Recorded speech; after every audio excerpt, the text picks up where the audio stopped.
It is Friday. It is the 30th of May. I'm Moon Gun-young. This is ARIRANG News live from Seoul. Our top stories today. Seoul is keeping a door open for Pyongyang, but another nuclear test would have a huge impact on regional security. That's the warning from South Korean President Park Geun-hye. Early voting for the June 4th local elections is underway at roughly 3,500 polling stations across Korea. And if you are a motor fan, Busan is where you want to be for the next few days. The biennial Busan International Motor Show opened to the public on this Friday, where the auto industry is rolling out its newest models.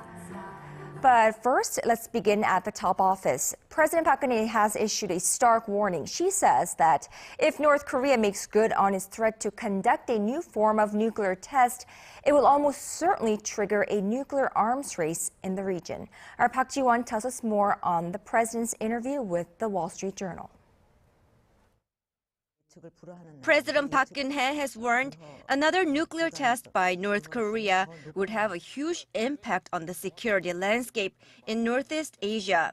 In an interview with the Wall Street Journal this week, President Park said a new test would have a domino effect, with North Korea's neighbors feeling compelled to develop their own nuclear weapons to arm themselves against such a clear threat. She warned it would be difficult to prevent such a scenario from playing out as, quote, North Korea would effectively be crossing the Rubicon if they were to conduct another nuclear test. She added a new test would also make the six-party talks on North Korea's denuclearization irrelevant. She said Seoul was closely cooperating with the other members of the six-party talks on a number of levels. The president singled out China's role in resolving the issue, as Beijing exerts huge influence on the regime. China is North Korea's biggest trade partner, accounting for 90% of the regime's external trade.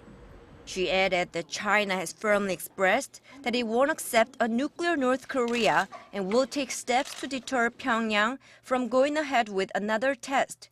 The South Korean leader promised to forge ahead with her trust-building policy with the North and seek out ways to boost inner Korean economic ties. North Korea threatened to conduct a fourth nuclear test in March, following its previous tests in 2006, 2009, and 2013. Satellite images indicate North Korea's nuclear test site has been active and a test could happen at any time. Park Ji-won, ARIRANG News. Now, President Park Geun-hye also addressed the human rights conditions in North Korea, commending a UN Special Commission report on human rights abuse in the communist states, saying it's helped raise international awareness about the issue. Now, she was speaking with visiting Commission Chairman Michael Kirby on this Friday, where the president said the probe and recommendations made about the North Korean regime's crimes against humanity were a groundbreaking opportunity to address the problem. The president said a translated version of the report will be completed soon, which will hopefully inform South and North Koreans about the abuses being committed on a daily basis. North Korea has agreed with Japan to reopen a probe into its kidnapping of Japanese citizens in the 1970s and 80s. North Korea says that if it finds any surviving abductees, they will be returned to Japan. Now, in return, Tokyo says it will lift some sanctions on North Korea and send the country humanitarian aid. Here's our Shin Se-min. The agreement between Japan and North Korea to reopen an investigation on Japanese citizens abducted by the North decades ago represents a possible breakthrough in a bitter bilateral dispute. The move, however, touched off concerns that Tokyo's unilateral lifting of sanctions against North Korea could cripple international efforts to press Pyongyang to give up its nuclear programs. Until the day comes that the families of those abductees can hold their children in their arms, our mission is not over. Since the beginning, we have been determined to pursue this goal and believe that this is a solid first step towards that. In exchange, Tokyo's chief cabinet secretary told reporters that Japan would ease restrictions on North Korea and consider a resumption of humanitarian aid to Pyongyang. We will look into canceling the special sanctions against North Korea and the sanctions against humanitarian vessels from North Korea to enter into Japan. The international community has had a lukewarm reaction to the deal, including both South Korea and the U.S., which said a wrong message may be sent to Pyongyang. South Korean officials said the lifting of sanctions could have a negative impact on denuclearizing the North. The U.S. State Department spokesperson stressed the need for transparency in talks with the North. Shin Se-min, ARIRANG News. Now, meanwhile, U.S. lawmakers are in the process of turning the screws on Pyongyang even tighter than they are now.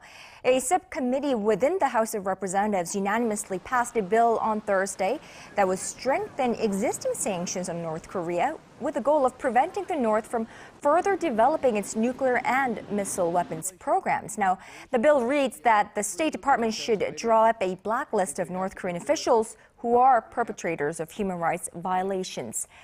What it also suggests is that the president consider labeling the North as a nation that launders money, a clause which expands sanctions to third parties that do business with North Korea was not included.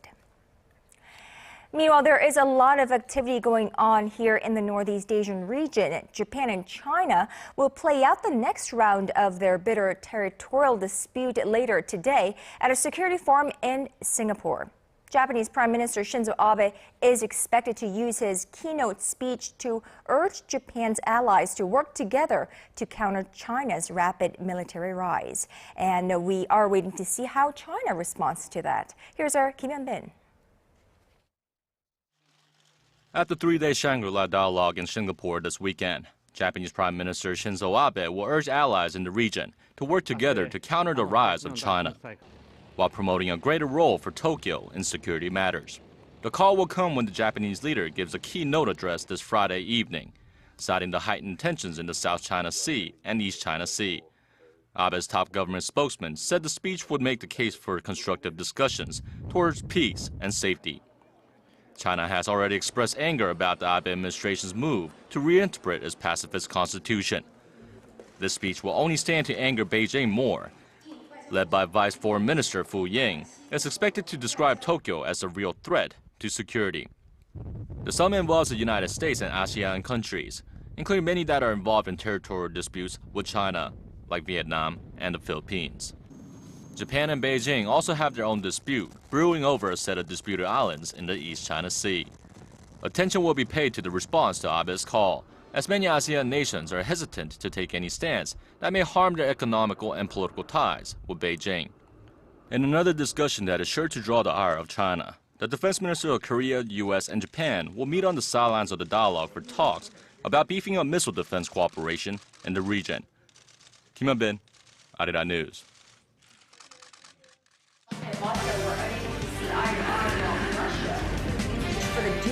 All of the day's important events close to home and around the world. Join Moon Gon-yong live from Seoul. Mobile shopping market for the dual use of the Korean name East Sea and Japanese name Sea of Japan in school textbooks in the state of Virginia. Now, Koreans, at least some of them, have been heading to the polls on this Friday as an early voting system that does not require prior registration has begun for the first time in Korea's local election history. The new system has been adopted to help voters unable to cast their ballots next Wednesday, which is the actual election day. ARIRANG News political correspondent Ji Myung-gil has the first day of the two-day run. For the first time in Korea's local election history, a two-day long early voting period started this Friday. Without prior registration, voters can cast their ballots from 6 a.m. to 6 p.m. Korea time, if they are unable to make it on election day, June 4th. I won't be able to vote on the actual day of the election, so I think this early voting system is very convenient. Voters are only required to show their resident registration card to cast their ballot at any of the more than 3,500 polling stations set up across the nation. Electronic devices located in every polling booth recognize the barcode on the ID cards and take the fingerprints of voters. For added convenience, smartphone users can download an application that provides information on the locations of nationwide polling stations and the list of candidates in the local elections. I think the early voting system is great for busy people as it does not require prior registration and you can vote as soon as you arrive without having to wait in a queue. Officials from Korea's National Election Commission have been dispatched to each polling station to manage and monitor the voting process. And for both days, the commission will release voter numbers and the turnouts for each province, city, and district. Through the early voting system, Korea's National Election Commission expects the voter turnouts to be higher this time than the previous local election in 2010. Kim Young-gil, ARIRANG News. Meanwhile, lawmakers in Korea's National Assembly have agreed to hold a full and thorough investigation into last month's Sewol ferry disaster. The 90-day probe will begin on Monday. A plenary session of the National Assembly passed the proposal by an overwhelming majority of 224 out of 226 participating lawmakers with 2 abstentions. Now, the agreement comes after days of wrangling between rival parties over whether to include specific names of witnesses in the joint proposal. The main opposition, a New Politics Alliance for Democracy, had been demanding the inclusion of Presidential Chief of Staff Kim Ki-chun. The ruling Saenuri Party insisted on leaving the selection of witnesses to a special parliamentary committee. Now, as a compromise, the two sides agreed to subject presidential office officials to the probe, with the head Kim Ki-chun being required to report to hearings. Now, last month's deadly ferry disaster is casting a dark cloud over Korea's still weak economic recovery. Newly released figures for April show the effect is being felt all across the industries. Here's our Hwang Ji-hye. The sunken Sewol ferry disaster threatens to wreck Korea's fragile economic recovery. Statistics Korea said Friday that output across all industries dropped 0.5% in April from a month ago. The agency said the drop is largely being seen in the service industry, which includes the leisure and lodging sector, reflecting lackluster domestic demand brought on by the disaster. Service sector production dropped 1% from the previous month, while retail sales were down more than 1.5%. The nation's industrial output, which is less affected by the ferry disaster, managed to grow 0.1% last month, but still lower than a near 1% rise in March.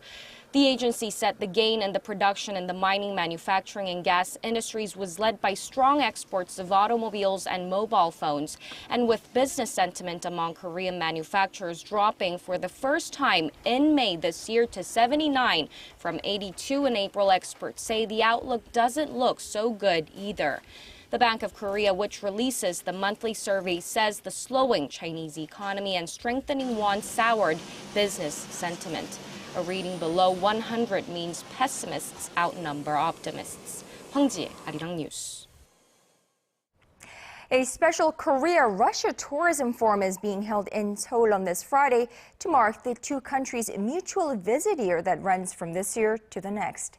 The forum is focusing on ways to boost the number of tourists heading to each country and introduces new tourism products in Korea as well as Russia.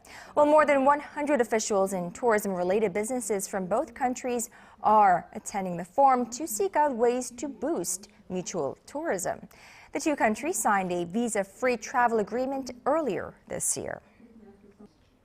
We now take you to Korea's southern port city of Busan, where the annual motor show just opened to the public this Friday. A car is up for grabs every day during the show, but there's more to take as for what to expect for the future of that industry. Our Song Ji-sun gives us a preview. The bustling city of Busan is now the go-to market for domestic and foreign automakers alike. 1 out of every 5 cars on the road in this port city is imported, the highest rate in the country, representing the purchasing power of Korea's second biggest city. That's just one of the reasons more and more automakers are choosing the Busan International Motor Show to unveil their latest models. Hyundai Motor pulled the curtain back on its AG for the first time, a luxury sedan developed to cater to those with a budget between $30,000 to $50,000 US. Hyundai also unveiled a diesel version of its best-selling Grandeur model to provide customers with more options. We felt the need to diversify our luxury lineup to retain our customers. We found drivers who opt for larger diesel models or demanding efficiency and practicality. Models made by German automakers are popular, so we launched the first diesel in our luxury lineup. Vehicles powered by greener engines are worth keeping an eye on. Among the more than 200 cars exhibited here at Bexco, a noticeable trend emerges in the rising number of hybrid and electric cars aimed at lowering carbon emissions. Developing and supporting low-carbon vehicles was one of the major issues discussed during the OECD International Transport Forum held in Leipzig, Germany last week, but the lack of infrastructure is still a concern. Automakers are doing their best to address those worries. The electricity bill is only $30 when driving 1,500 kilometers per month. We are also equipping charging facilities at parking lots in large supermarket chains, so drivers can charge their cars with much less fuss. Visitors can test drive some of these oil-free vehicles at the expo, and one automobile is given away each day to a lucky visitor. 송지선, 아리랑 뉴스, 부산.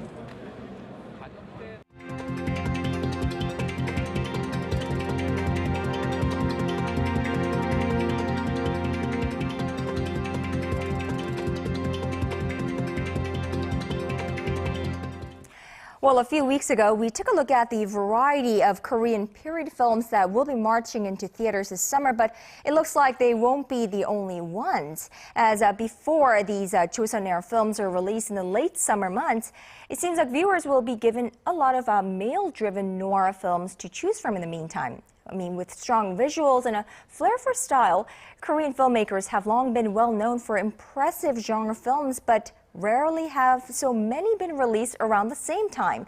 Now, both The Target and A Hard Day recently featured at the Cannes Film Festival and are currently playing in theaters. Well, here to tell us more about them and the rest of the noir films coming out this summer is our film critic, Piers Conran. So, good afternoon to you, Piers. Good afternoon to you. So, noir films we'll be talking about today. Before we get any further into the discussion, tell us what exactly are they and why are they so popular in Korea? Well, noir is, first of all, a French word which means black, and film noir is a genre of cinema that's kind of originated in classic film, coming from kind of a German expressionism going into kind of Hollywood in the 40s. Typically what it means is it's kind of a stylish trait. You have films that have very kind of a high contrast black and white photography, kind of a interesting, kind of a mysterious stories and very ambiguous characters. And so what we have is this has been a very popular genre throughout cinema in different countries, and it's latched on really well in Korea. And I think there's a few reasons for that. One thing, of course, is the visual element is so strong, it's so important. And if we look at Korean films, I mean, they're so well made, and they're very atmospheric, and we have these very strong visuals. And so having the noir thing kind of transpose onto that is kind of a very natural fit. But even more than that, I feel just the ambiguous nature of noir cinema, which is, it's like thriller, but it's a little more, it's not kind of cut and dry. You can have a cops and robbers film is not necessarily a film noir, because there's black and white emotions. But in noir, it's much muddier than that. And so using that as kind of a backdrop to explore various social issues in Korea has been really interesting, actually. So really produced some incredible stuff here. Right, so before we preview the noirs that will be releasing or they're currently in theaters, let's look at some of the landmark examples of noir films, of Korean noir films. Well, it's really, honestly, it's just really hard to know where to start because there's so many. And I mean, of course, I am a huge fan of Korean noir cinema. But if we were to take like a really big example, we could say Park Chan-wook's Old Boy from 2003, of course, a very famous Korean film. But we can go further. We can go further back to the film Nowhere to Hide in 1999, or all the way back to the 60s. Films like The Aimless Bullets and The Housemaid, very, very famous, very much noir films. Right. So we've had, this is not a new phenomenon. And even though the industry has become more sophisticated in its techniques since then, certainly the themes, the idea of film noir exploring various kind of social mores in contemporaneous Korean society has long been with the industry. So that's what's made it so interesting over time. Right, so really the genre noir films or film noir has been resilient in the Korean cinema or the development of Korean cinema all throughout these years without us really knowing about it. Why would you say that so many are being released now, appearing now? Well, there are always a number of kind of thrillers in Korean cinema. That's it's kind of a bread and butter genre for the industry, the way melodrama is as well. But it's true there have been more recently, and being that it's a small industry compared to something like Bollywood or Hollywood, or relatively small anyway, what we see is when a film is successful, that success tends to have a big knock-on effect in the industry. So if you have a period film that's suddenly very successful, and then another one comes along, it's very successful, suddenly every studio is going to have 2 new period films the next year. This is what's already happening, as we discussed a few weeks ago. And the same thing is happening with noirs. We had it over the last few years. Noirs have been doing well. They're always kind of relatively successful, and they're relatively cheap to make as well. But there have been some really big ones. Like last year, there were some really big surprise hits like Cold Eyes or Hide and Seek or The Terror Live. And so we're just seeing studios are like, oh, well, this is audiences are responding, and this is not as expensive as doing a big action film. So let's go for more of these. Now, you mentioned Hide and Seek and The Terror Live. Now, I cannot but notice that these films feature almost exclusively male casts. I mean, are you reading anything into this? Yeah, that's very interesting. There have been these are all dominated by male casts, and this is the same case with the crop that's kind of incoming this year. Now, it's true that in noir cinema, it tends to be that the men are more important. You know, they're traditionally it's detectives and things like that. But we also had lots of femme fatales, and we're not having so much of that these days in Korean film. So I think there's definitely a lack of women in these noir films. There's perhaps 2 overarching reasons for that. One is that there is a terrible lack of good roles for women in cinema, in Korean cinema these days. So we'll have a few roles here and there, but not a lot of very strong ones. And so in these kind of films, we're just seeing they're worried about casting women. They just want to cast kind of men who feel that it fits the mold more. But even then, even more so, I think there's this idea of these men in these noirs who are often, let's say that the good guy has some like dark elements to him, and this is kind of a reflection of certain issues in Korean cinema, perhaps. And one big thing for me is kind of this idea of the emasculated male in Korean cinema. What I mean by that is that you have all these events that have happened in Korean history that have kind of hurt kind of the masculine image of Korea, and so the Korean War, the colonial period, the IMF crisis, and this has spilled over into cinema as well. And it's produced some really incredible films, and it's a very interesting template to explore various anxieties that occur in modern society. Right, so basically the society or the historical elements are being reflected in this genre. Just one question, is this unique to Korean noir, the exclusively male-dominated or male cast, or is it a universal trend? As I said, I think it's certainly normal to have more male leads in noir films. That's pretty par for the course. But just looking at this kind of current trend, where it's just all male characters, it's a little more than usual. I see. All right, so there are a number of them. The target for One Hard Day, they have been invited to the Cannes recently. How were they received? So we had the Target, which is a remake of a French thriller called Point Blank, or À bout portant. So that went to Cannes. It was in a midnight screening. It did very well in Korea. It's had 2.8 million people have seen it so far. And in Cannes, it was people seemed to think it was okay, but it wasn't. It didn't get any great reviews. However, the other film, A Hard Day, which just came out yesterday, that was really, I would say, rapturously received in Cannes. Every single review was positive, and that's an honor seldom afforded on the Croisette. So the film is opening, as I said, yesterday, and I think it'll do okay in its first weekend. I doubt it'll unseat X-Men or anything. But the film is so strong, and I think it'll build word of mouth, and it may well kind of stick around for a while. I certainly hope it will, because I love it. Right. I mean, we never have enough time for this segment, but really quickly, what are some noir films to look forward to this summer? Okay, so in the next 6 weeks, I think we've got 5. There are 2 coming out next week. One is Man on High Heels, which is a noir about a cop who is a really tough cop played by Cha Sung-won, who actually wants to be a woman, so that's very interesting. I saw it yesterday. It's really good. Oh, is it? Then the other one is another big star, Jang Dong-gun, is going to be in No Tears for the Dead. In Korean, that's 우는 남자, Crying Man. And that's the same guy who did The Man from Nowhere with Won Bin a few years ago. Very similar hitman film. Then beyond that, we have For the Emperor, which is Lee Min-ki, who plays a disgraced former baseball player who enters the world of gambling. And he's in a company that's a loan shark company headed by Park Sung-hoon.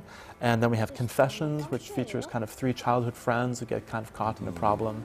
And lastly, we have The Divine Move, which features Jung Woo-sung, who did very well in Cold Eyes, a thriller last summer. And in this he plays a professional baduk player, and baduk is kind of a Korean version of chess. Right, so those are the 5 ones we have. Right. I mean, big names that I even recognize coming to the theaters, and some big films that we should all be checking out. Of course, I'm not a very big fan of this genre, but I will be checking some of those out as well. All right, Piers, thank you so much for today, and we'll speak to you next week. Talk to you soon. Thanks. All right, that's just about all from me at this hour. I'm Moon Geun-hye. Check back with us at 4 p.m. Korea time for Business Today.